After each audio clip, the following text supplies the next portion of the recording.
ஓம் சாந்தி. எல்லோரும் சந்தோஷமாக இருக்கிறீங்களா? சமீபமாக நடிகர் பார்த்திபன் அவர்கள் ஆந்திராவில் ஒரு தெலுங்கு படத்தில் நடிச்சிருக்கிறாரு. அந்த படத்தின் விழாவில் அவர் தெலுங்குலே பேசுகிறார். ஸோ அப்போ அது ஏன் அவர் தெலுங்கில் பேசுகிறாரு அப்படின்னா, எல்லாருக்குமே இவங்க நம்ம இடத்தை சார்ந்தவங்க நம்ம மொழியை பேசுகிறாங்கன்னும் போது அவங்களுக்கு ஒரு சந்தோஷமும் ஒரு தன்னை மீறிய ஒரு அன்பும் வரும். அதே நேரத்தில் ஒரு ஆச்சரியமும் வரும், எப்படி தமிழ்நாட்டில் இருந்துட்டு இவங்க தெலுங்கு பேசுகிறாங்கன்ட்டு. ஸோ அப்போ அவர் சொல்கிறாரு, நான் அவருடைய பேர் மூர்த்தி நாயுடு அப்படின்ட்டு. ஸோ நாயுடுன்னா தெலுங்கு பேசுவாங்க, அதனால் எனக்கு தெலுங்கு தெரியுன்றதை இன்டைரக்டாக அதுக்காக அவர் நாயுடுன்னு சொல்கிறார். அது இங்கே பிரச்சனை ஆயிடுச்சு. அது அப்போ அவர் அந்த ஜாதி பெருமை பேசுகிறாரு, ஜாதி வெறி. குருவும் சிஷ்யனும் இதே மாதிரியே இருக்கிறாங்க. இதே மாதிரியே பாக்கியராஜ் அவர்கள் கூட வேறு ஏதோ ஒரு ஃபங்க்ஷனில் இந்த மாதிரி தெலுங்கில் ஏதோ ஒரு நாயுடோ ஏதோ ஒரு ஜாதியை சொன்னார். ஸோ அவங்களுக்கு ஒரு உயர்ந்த ஜாதின்ற வெறி இருக்குது அப்படின்ட்டு நிறைய பேர் பேச ஆரம்பிச்சிட்டாங்க. அதுக்கு பார்த்திபன் அவர்கள் மன்னிப்பும் கேட்டிருந்தார். நான் இதை ஜாதி வெறியை எப்போவுமே எதிர்க்கிறவன்.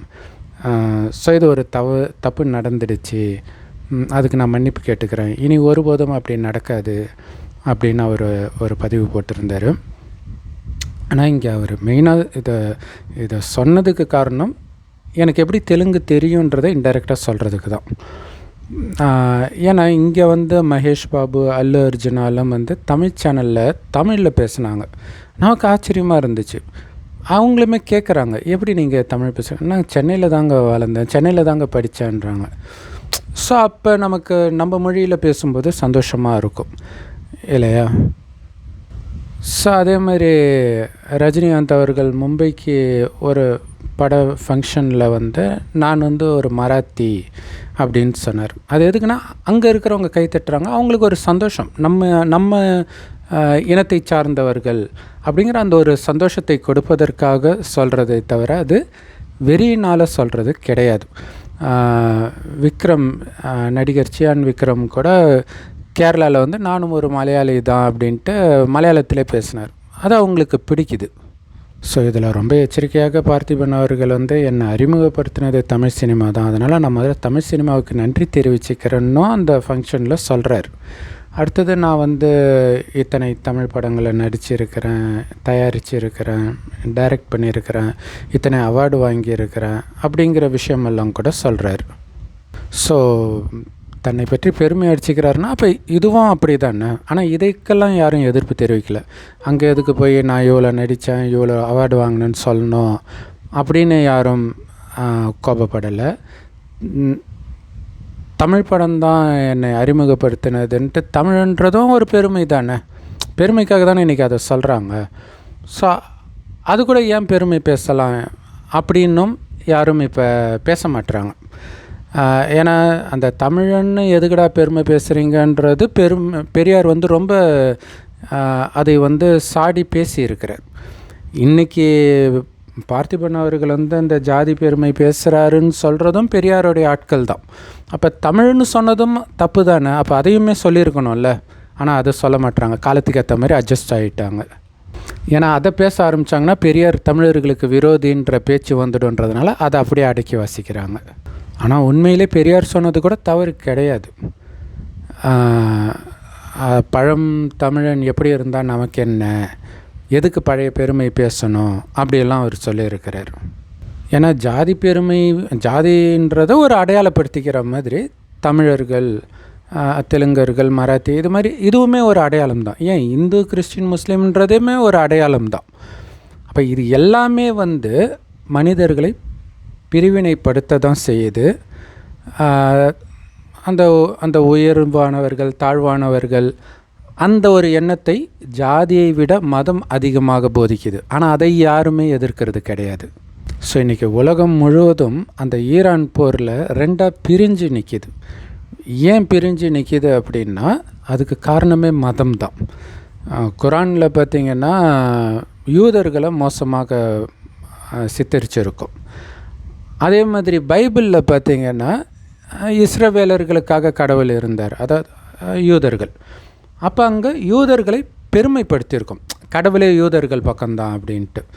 ஸோ அப்போ இது ஒரு முக்கியமான காரணம். நீங்கள் உலகம் முழுவதும் பாருங்கள், கிறிஸ்தவர்கள் எல்லோருமே ஈரானுக்கு எதிராகவே பேசுவாங்க. காரணம் என்னென்னா அந்த மதம் தான் அந்த பிரிவினையை, அந்த பகை உணர்வை வளர்க்குது. அதை யாருமே இன்றைக்கி எதிர்க்கிறது கிடையாது. ஸோ அதேமாதிரி யூதர்கள் ரொம்ப ரொம்ப மோசமானவர்கள்னு குரானில் இருக்கிறது ஒரு முக்கியமான காரணம். இவங்க ஈரான் அநியாயமாக இஸ்ரேலில் திரும்ப இவங்களே போய் தாக்கிட்டு இருந்தாலும் இவர்கள் ஈரானையே ஆதரிக்கிறதுக்கு, இத்தனைக்கும் ஈரானால் யூதர்களுக்கு மட்டும் இல்லை, அங்கே சுற்றி இருக்கிற முஸ்லீம்களுக்கே பிரச்சனை. ஏன் அந்த நாட்டு முஸ்லீம்களுக்கே பிரச்சனை தான், அதெல்லாம் எங்களுக்கு பிரச்சனை கிடையாது. அதை தான் நெத்தன்யாஹு அழகாக சொல்லியிருப்பார். இவங்களுக்கு முஸ்லீம்கள் மேலே அன்பு கிடையாது, யூத வெறுப்பு இருக்குது அப்படின்னாரு. ஸோ இதை உருவாக்குறது மதங்கள் தான். ஸோ பிறப்புனால் தன்னை உயர்ந்தவன் அப்படின்னு சொல்லிக்கிறது தப்பு அப்படின்னு சொல்கிறாங்க. ஸோ பிறப்புனால் அப்படின்னும்போது ஜாதியும் வந்துடுது, மதமும் வந்துடுது. ஒரு சிலர் அந்த மத போதகர்கள் இதை காப்பாற்றிக்கிறதுக்காக என்ன சொல்லுவாங்க, மதம் மாறிக்க கூட செய்யலாம்ல, ஆனால் ஜாதி மாற முடியாதுல்ல, அதனால் ஜாதி மட்டும்தான் தப்பு அப்படின்வாங்க. ஆனால் ஜாதியை விட மதம் பண்ணுற டேமேஜ் தான் அதிகமாக இருக்கும். ஸோ இந்த மதங்களும் ஜாதியும் மனிதர்களை மிருகமாக மாற்றிடுச்சு அப்படிங்கிறது உண்மைதான். ஆனால் அதெல்லாம் சமீபமாக நடந்தது, எப்போவுமே அது அப்படி கிடையாது. அதுக்கு காரணம் மதம், ஜாதி, இனம் அப்படிங்கிறதெல்லாம் விட மனிதர்களுக்குள்ள மிருக குணம் வருது. அந்த நேரம் தன்னை எதை வச்சு அடையாளப்படுத்திக்கிறானோ அதன் மூலமாக மிருக குணத்தை வெளிப்படுத்துகிறான். ஏன் ஜாதி மதத்தெல்லாம் விடுங்க, ஆண் பெண்ணுன்றது கூட தன்னை அடையாளப்படுத்திக்கிறதான். அதோடைய மிருக குணத்தின் உச்சம்தான் பாலியல் குற்றங்கள். ஸோ அப்போ யாருமே ஆண்னே சொல்லிக்கக்கூடாது, பெண்ணுன்னே சொல்லிக்கக்கூடாது, ஆண் பெண்ணே இருக்கக்கூடாது அப்படின்னு சொல்ல முடியாது. இங்கே விஷயம் என்னென்னா, தன்னை அடையாளப்படுத்திக்கிறது இருக்குது இல்லையா, அதுதான் பிரச்சனையாக இருக்குது. ஸோ இப்போ இது எல்லாமே ஆண் பெண்ணாக இருந்தாலும் சரி, ஜாதியாக இருந்தாலும் சரி, மதமாக இருந்தாலும் சரி, இனமாக இருந்தாலும் சரி, மொழியாக இருந்தாலும் சரி, இது எல்லாமே உடலை வைத்தே தான் நடக்குது. அதனால தான் கடவுள் சொல்கிறாரு, உடலின் அனைத்து தர்மங்களையும், தர்மன்றது பழக்க வழக்கங்கள், ஸோ உடலின் அனைத்து தர்மங்களையும் தியாகம் செய்து என்னிடம் சரணடை அர்ஜுனா அப்படின்னு கீதையில் இருக்கும். ஆனால் அதில் ஒரு தப்பு நடந்துடுச்சு. என்ன தப்புனா, அதை சொன்னது ஸ்ரீகிருஷ்ணர்னு நினச்சிட்டாங்க. ஏன்னா உடலின் அனைத்து தர்மம்ன்னும் பொழுது ஸ்ரீகிருஷ்ணரே உடல் கொண்டவர் தானே. உடல் கொண்டவர்கிட்ட எப்படி சரணடைகிறது, உடலின் அனைத்து தர்மத்தையும் விட்டுட்டு? அப்போ இதை உண்மையில் சொன்னது கடவுள், அது ஸ்ரீகிருஷ்ணர் கிடையாது. ஏன்னா கடவுளுக்கு ஸ்ரீகிருஷ்ணர் மாதிரி உடம்பு கிடையாது, ஸ்ரீகிருஷ்ணர் மாதிரி அப்பா அம்மா கிடையாது, பிறப்பு இறப்பு சக்கரத்திலேயே வராதவர். அந்த ஒரு கடவுளைத்தான் பரமபிதான்னு கிறிஸ்தவர்களும், அல்லான்னு முஸ்லீம்களும், சிவபெருமான்னு இந்துக்களும் சொல்கிறோம். இந்து மதத்தில் நிறைய தெய்வங்கள் இருந்தாலும் அத்தனை பேருக்கும் மனித உடல் தான் இருக்கும், சிவனை தவிர. அவருக்கு மட்டும்தான் லிங்க ரூபத்தில் இருக்கும். மற்றபடி கழுத்தில் பாம்பு போட்டுட்டு இருக்கிறவர் சிவன் கிடையாது, அது சங்கர். சிவன் வேறு, சங்கர் வேறு. ஏன்னா சங்கர் சிவனாக இருந்தால் அவர் எதுக்கு சிவலிங்கத்தை வச்சுட்டு தியானம் பண்ண போகிறார்? ஸோ இது இல்லாமல் மனிதர்கள் பணக்காரன் ஏழைன்னு அடையாளப்படுத்திக்கிறாங்க. அடுத்தது திறமையை வச்சு அடையாளப்படுத்திக்குவாங்க, செய்கிற தொழிலை வச்சு அடையாளப்படுத்திக்குவாங்க இல்லையா. இந்த தொழில் உயர்வானது, இந்த தொழில் இந்த வேலையை பார்க்கறது. ஸோ இந்த எல்லா பிரிவினையும் மனிதர்களுக்குள்ள மிருக குணத்தை அதிகப்படுத்துது. அதுக்கு காரணம் ஏற்கனவே மிருக குணம் அதிகமாகிடுது, அதுக்கு பேர் தான் கலியுகம். அந்த மிருக குணத்தை அழிப்பதற்கு தான் கடவுள் சொல்கிறாரு, நீங்கள் அழியக்கூடிய உடம்பே கிடையாது, தற்காலிகமாக எடுத்த இந்த உடல் மூலமாக கிடைத்த தற்காலிகமான அடையாளங்களே அது. சினிமாவில் நடிக்கும்போது சிவாஜி கணேசன் அவர்கள் வந்து வீரபாண்டிய கட்டபொம்மனாக நடிக்கிறாருன்னா அவர் வீரபாண்டிய கட்டபொம்மன் கிடையாது. அந்த படத்துக்கு அப்படி நடிப்பார். அடுத்தது ஒரு சிவனடியாராக நடிப்பார். அது மாதிரி வெவ்வேறு இது வேஷம் இல்லையா, தற்காலிகமாக. அந்த மாதிரி இந்த உடம்பில் நாம் ஒரு வேஷம் போட்டிருக்கிறோம். அந்த வேஷம் ஒரிஜினல் கிடையாது. இந்த உடலை கடந்து ஆத்மா எப்போவுமே இருக்குது. ஆத்மானா உயிர். அது பூர்வ மத்தியில் நட்சத்திரம் மாதிரி ஜொலிக்கிறதுனால தான் இங்கே பொட்டு வைக்கிற பழக்கம் இருக்குது. அந்த ஆத்மாவின் தந்தை தான் கடவுள் சிவபெருமான். அவரும் ஒரு ஆத்மா தான். ஆத்மாவுக்கு ஆத்மா தான் அப்பாவாக இருக்க முடியும் இல்லையா. அவர் செம்பொன்னிறமான ஒளி உலகத்தில் நட்சத்திரம் மாதிரி இருக்கிறார். அவரை தான் ஏற்கனவே சொன்ன மாதிரி அல்லாஹ், பரமபிதா, சிவன் அப்படிலாம் சொல்கிறோம். ஆத்மாக்களும் இறைவனோட அங்கே தான் இருக்கிறோம். இந்த இடத்துக்கு பேர் பரந்தாமம் அல்லது பரலோகம் அப்படின்னு சொல்லுவோம். இது செம்பொன் நிறமான ஒளி உலகம். இங்கேருந்து தான் எல்லா ஆத்மாக்களும் பூமிக்கு வருது. முதல்ல இந்த பூமிக்கு வரும்போது, அதாவது 5000 வருடத்திற்கு முன்பு, இதே பாரத பூமி சொர்க்கமாக இருந்தது. அங்கே வாழ்ந்தவர்களை தான் இன்றைக்கி தெய்வம்னு கோயில் கட்டி கும்பிடுறோம். காரணம், அவர்கள் யாருமே நான் உடல் என்ற உணர்வில் இருக்க மாட்டாங்க. இந்த உடலை இயக்கக்கூடிய ஆத்மானான்ற உணர்விலே எப்போவுமே இருப்பாங்க. அதனால் அவர்களுக்குள்ள இந்த மாதிரி எந்த பிரிவினையும் மனசில் இருக்காது. ஆனால் இங்கே ராஜாராணி ஆட்சி இல்லையா, ஆணாக இருப்பாங்க, பெண்ணாக இருப்பாங்க, ராஜாராணி, பிரஜைகள், வேலைக்காரன், எல்லா வித்தியாசமும் இருக்கும். ஆனால் நான் ராஜா தெரியுமா அப்படின்ற அந்த அகங்காரம் இருக்காது. காரணம் என்னென்னா, நான் ஆத்மா, இப்போ இந்த உடம்பில் இருக்கிறேன், இப்போ ராஜ குடும்பத்தில் பிறந்திருக்கிறேன், ஆனால் இது தற்காலிகம்தான், அடுத்தது நான் எங்கே வேணாலும் பிறக்கலாம். அந்த புரிதல் இருக்கிறதுனால அவர்களுக்குள்ள அந்த மிருக குணம் வராது. அதேமாதிரி யாரை பார்த்தாலும் அந்த ஆத்மாவைத்தான் பார்ப்பார்களே தவிர உடலையோ உடலின் அடையாளத்தையோ பார்க்க மாட்டாங்க. ராஜ குடும்பத்தில் பிறந்ததுனால ராஜாவிற்கான வேலையை செய்கிறாங்க. வேறு ஒரு தொழிலை செய்கிறவங்க குடும்பத்தில் பிறந்தவங்க அங்கே பிறந்ததுனால அதை செய்கிறாங்க, அவ்வளோதான். அமைதியாக செய்வாங்க. அங்கே நீ பெரியவன் நான் பெரியவன் இந்த விஷயம்லாம் இருக்காது. இன்னும் சொல்லப்போனால் அந்த ராஜாராணி பிரஜைகளை தன்னுடைய குழந்தைகள் மாதிரி தான் பாவிப்பாங்க. பிரஜைகளும் ராஜாராணியை தன்னுடைய சொந்த அப்பா அம்மா மாதிரி தான் நினைப்பாங்க. அவ்வளோ அன்பாக இருப்பாங்க.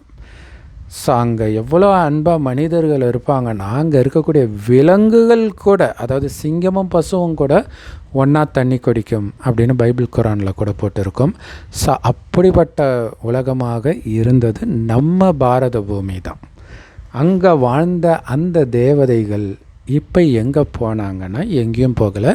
மறுஜன்மம் எடுத்து 2500 வருடம் கழிச்சு இதே பூமி நரகமாகுது. அது வரைக்கும் சொர்க்கமாக இருந்த பூமி. அது எப்படி அப்படின்னா, ஒன்றும் இல்லை, கொஞ்சம் கொஞ்சமாக ஆத்மான்றதை மறந்து உடல்னு நினைக்கிறாங்க. அப்போ மிருக குணம் வருது, காமம் வருது, கோபம் வருது, பற்று வருது, பேராசை வருது, அகங்காரம் வருது. மனிதனுக்குள்ளே மிருக குணம் அதிகமாக நிறைய பாவங்கள் செய்கிறான். அந்த பாவம் ஒரு லெவலுக்கு மீறி போகும்பொழுது அதற்கான தண்டனை கிடைக்கிது. அதை தான் இன்றைக்கி நாம் அனுபவிக்கிற பலவிதமான நோய்கள், இயற்கை சீற்றங்கள், நம்பிக்கை துரோகங்கள், உலக நாடுகளுக்கு இடையில் யுத்தங்கள், இன்னும் எல்லா விதமான துக்கங்களும். இந்த துக்கத்திலேருந்து நம்மை காப்பாற்றுறதுக்குத்தான் இறைவன் சொல்கிறார், துக்கமே இல்லாத உலகத்தைத்தான் நான் படைத்து உங்களை அனுப்பினேன். அங்கே அளவற்ற செல்வம் வேறு இருந்தது.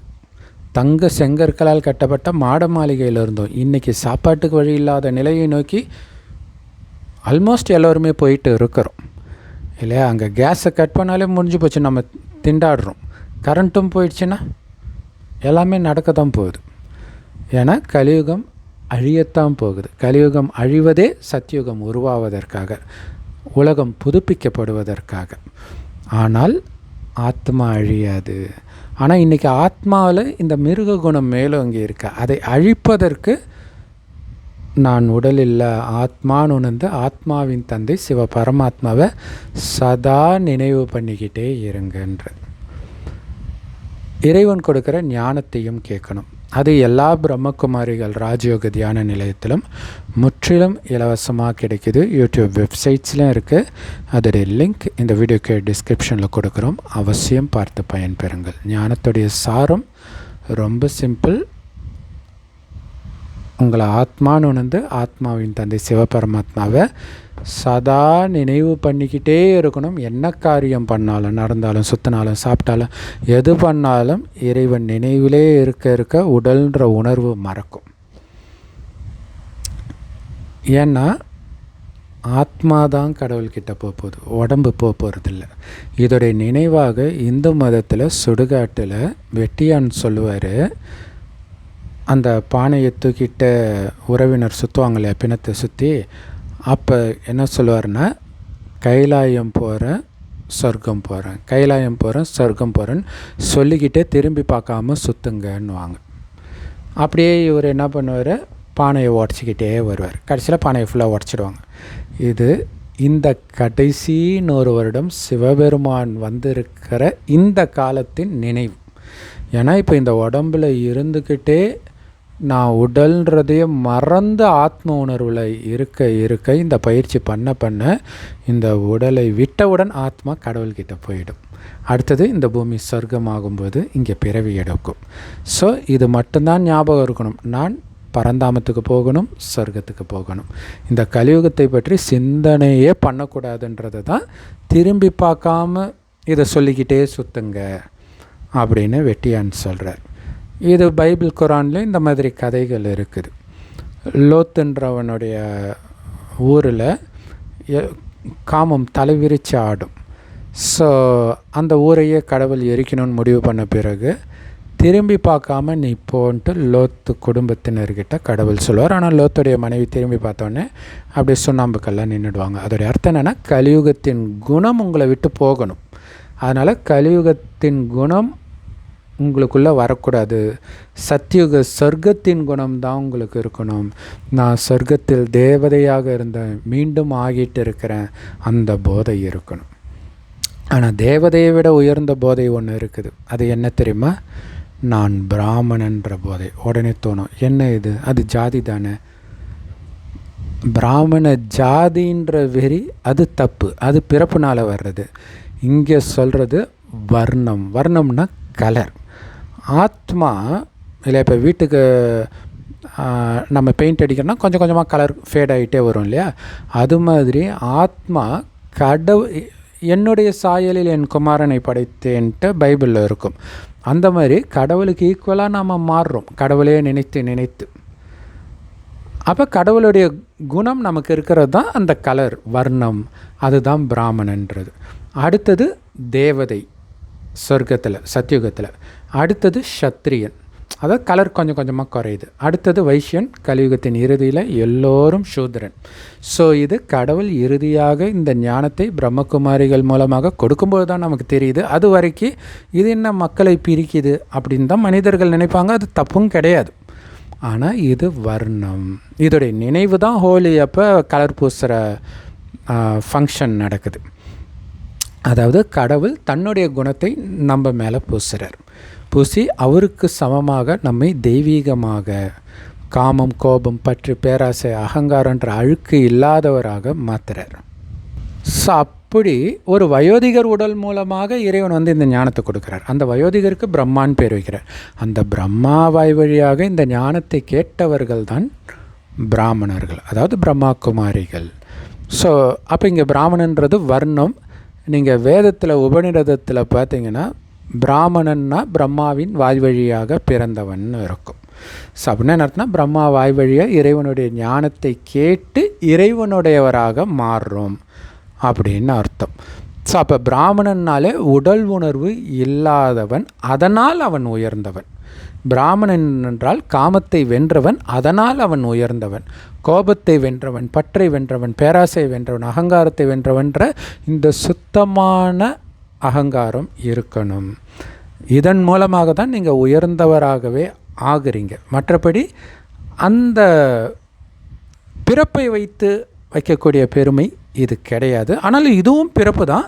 ஆனால் இது தெய்வீக பிறப்பு இல்லையா? இது உடலாக பிறக்கிறது கிடையாது, புத்தியினால் கடவுளுடையவராக மாறுறோம். ஸோ இந்த வீடியோ எல்லோருக்கும் கண்டிப்பாக புரியாது. புரிந்தவர்கள் தான் கடைசி வரைக்கும் பார்த்துருப்பீங்க. ஸோ அப்படி ஃபுல்லாக பார்த்துருக்கிறீங்க, புரியுதுனாலே கண்டிப்பாக நீங்கள் சொர்க்கத்தில் வாழ்ந்த தேவதையாக இருந்திருந்தால்தான் இந்த ஞானம் உங்களுக்கு புரியும், பிடிக்கும். ஸோ மீண்டும் இறைவனின் ஞானத்தை எடுத்து முயற்சி செய்து மீண்டும் நீங்கள் தேவதையாக ஆவீங்க. அதற்கு வாழ்த்துக்கள். ஓம் சாந்தி. தேங்க்ஸ் ஃபார் வாட்சிங். ஏன்னா இந்த பெருமை இல்லாததுனால தான் இன்றைக்கி எல்லா குற்றமும் நடக்குது இல்லையா? காமத்தை வென்றவன் நான். காமம், கோபம், பற்று, பேராசை, அகங்காரம்லாம் கீழான விஷயம். இதை பிராமணனாக இருக்கக்கூடிய நான் செய்யவே மாட்டேன், மனசால் கூட நினைக்க மாட்டேன் அப்படின்னு ஒவ்வொருத்தரும் நினைத்தால் இங்கே எந்த குற்றமுமே நடக்காது இல்லையா? ஸோ இந்த பிராமணனாக யார் வேணாலும் மாற முடியும், அந்த ஜாதியாகத்தான் யாராலையும் மாற முடியாது. ஸோ இது பிராமண வர்ணம். இதுக்கு எல்லோரும் வாங்கன்னு கூப்பிடுறோம், இங்கே வர்றது கிடையாது. அந்த பிராமணர்களை பிடிச்சிட்டு அந்த பிராமணனா நாங்கள் ஆக முடியுமா, பிராமண பொண்ணை கல்யாணம் பண்ணிக்க முடியுமா, எந்த நேரமும் காமத்தை பற்றி நினைக்கிறதுனால தான் நம்ம சூத்திரர்கள் கலியுகத்தில் இருக்கிறோம். ஸோ அதை வெல்வதற்குத்தான் இங்கே இறைவனுடைய குழந்தையாக பிராமணனாக மாறுறோம் அப்படிங்கிறத புரிஞ்சுக்கணும். இது கீதையில் இருக்கும். ஆரம்பத்தில் சாதகன் சூத்ரனாகவே இருக்கிறான். ஸோ சூத்ரனில் இருந்து, அதாவது கலியுகத்தில் இருக்கிறவங்க சூத்ரன். ஸோ கலியுகத்தில் இருந்து தான் நம்ம இந்த ஞானத்தை எடுத்து பிராமணனாகி சொர்க்கத்தின் தேவதையாகிறோம். ஸோ இந்த பிராமணன் உச்சிக்கொடிமை வச்சுருப்பாங்க இல்லையா? அப்படின்னு என்ன அர்த்தம்னா, இந்த விஷ்ணுவோடைய ரொம்ப ஃபேமஸானது இருக்கும். அது என்னென்னா விராட ரூபம்னு சொல்லுவாங்க. தலையிலிருந்து பிராமணன்னு நினச்சிட்டு இருக்கிறாங்க, பிராமணன் கிடையாது. தலையிலிருந்து தேவதை பிறந்தாங்க, அதாவது முதல் வர்ணம். அடுத்தது நெஞ்சு பகுதியிலிருந்து சத்திரியர் பிறந்தாங்க, வயிற்று பகுதியிலிருந்து வைஷ்யர் பிறந்தாங்க, காலிலிருந்து சூத்ரன் பிறந்தாங்க அப்படின்னு இருக்கும். ஸோ இப்போ இங்கேருந்து டக்குன்னு உச்சி கொடுமையாகிறோம் அப்படின்னு அர்த்தம். தலைக்கும் மேலே இருக்கிறது தான் பிராமணன். உண்மையிலே கோயிலே அதுதான் அதோடைய அர்த்தம். கோயிலில் கும்பாபிஷேகம் பார்த்திங்கன்னா மேலே கும்பத்துக்கு நடக்கும், அந்த கும்பம் தான் பிராமணன். பிராமணன்னா என்னென்னா உடல் உணர்வு இல்லாமல் ஆத்ம உணர்வில் இருக்கிறான். ஸோ அந்த ஆத்மா கண்ணுக்கு தெரியாத நுட்பமான ஒளிப்புள்ளி, அதோடைய ஷேப்பு தான் அங்கே கும்பமாக மேலே கோயில் கோபுரத்தில் வச்சுருக்கிறாங்க. ஸோ அப்போ உடல் சம்மந்தப்பட்ட அனைத்தையும் புத்தியினால் மறந்து ஆத்மான்னு உணர்ந்து ஒரு சிவபரமாத்மாவை மட்டும் நினைக்கும் பொழுது நீங்கள் பிராமணன் ஆகுறீங்க. ஸோ அதுக்காக நீங்கள் எதை வேண்டுமானாலும் இழப்பீங்க, ஆனால் கலியுகத்தின் எந்த குணத்தையும் வரவிட மாட்டீங்க. காமத்தையோ, கோபத்தையோ, பற்றையோ, பேராசையோ, அகங்காரத்தையோ. அந்த அளவுக்கு நீங்கள் இப்போ வைராக்கியமாக இருக்கிறதுடைய நினைவு தான் ஒவ்வொரு மதத்திலும். அதோ இப்போ ரம்ஜான், அந்த ரமலான் மாதத்தில் அவங்க எச்சில் கூட விழுங்காமல் இருக்கிறது, சபரிமலைக்கு போகும்போது காமத்தில் ஈடுபடாமல் இருக்கிறது, புரட்டாசி மாதம் கறிமீன் சாப்பிடாமல் இருக்கிறது. அவங்க சும்மா தற்காலிகமாக தூய்மையாக இருக்கிறாங்க. பட் இந்த ஒரு ஜென்மம் முழுவதும் தூய்மையாக இருந்து நாம் சொர்க்கத்தின் தேவதையாகிறோம், தெய்வங்களாக ஆகிறோம். ஸோ அப்படி தெய்வங்கள் ஆகிறதுக்கான ஞானத்தை சுயம் கடவுளே வந்து கொடுக்குறார். கடவுள் ஒருத்தர் தான், அவர் வருவது ஒரே ஒரு முறை தான். இப்போ மிஸ் பண்ணிட்டீங்க, எப்போவுமே கிடைக்காது. ஏன்னா இந்த 5000 வருடத்தில் என்ன நடக்குதோ அதே தான் ஒவ்வொரு 5000 வருடத்திலும் நடக்குது. அதாவது இந்த 5000 வருடத்தை ஒரு கல்பம், ஒவ்வொரு கல்பத்திலும் இதே தான் நடக்கும். ஈஸியாக புரியும்னா, இப்போ இந்த வீடியோ பார்க்குறவங்க தான் முந்தைய கல்பத்தில் இதே நேரம் பார்த்துருப்பீங்க, ஒவ்வொரு கல்பத்திலும் இந்த நேரம் இதே தான் பார்ப்பீங்க. ஸோ அதனால் இப்போ மிஸ் பண்ணிவிட்டு நிரந்தர தோல்வியை அடைஞ்சிடாதீங்க. இது குரானில் இருக்கும். நிரந்தரமாக நரகத்தில் தள்ளினேன் அப்படின்னு கடவுள் சொல்கிறதாக இருக்கும். அப்படின்னு அர்த்தம் இறைவனை நிராகரித்தவர்கள். அந்த நிராகரிக்கிறத தான் காஃபிர்னு சொல்கிறது. அது கெட்ட வார்த்தை கிடையாது. இப்போ இறைவன் இந்த ஞானத்தை கொடுக்கும்போது ஜாதியும் மதத்தையும் பிடிச்சிட்டு கடவுளை விட்டுடுறாங்க. கடைசியில் மனிதர்கள் உருவாக்கிய மதத்தையும் ஜாதியும் பிடிச்சிட்டு. ஆனால் கடவுள் கொடுக்குற ஞானம் மதங்களில் கொஞ்சம் கொஞ்சம் இருக்குது. அதை தான் நம்ம சொல்கிறோம், நிச்சய புத்தி வரணுன்றதுக்காக. ஆனால் அதில் இருக்கிறது எல்லாமே கடவுளுடைய ஞானம் கிடையாது எந்த மதத்திலுமே. ஏன்னா எல்லா மதத்திலுமே பிரிவினை இருக்கும், வன்முறை இருக்கும். இதையா கடவுள் போதிப்பார்? யோசிச்சு பாருங்கள். ஓம் சாந்தி. தேங்க்ஸ் ஃபார் வாட்சிங்.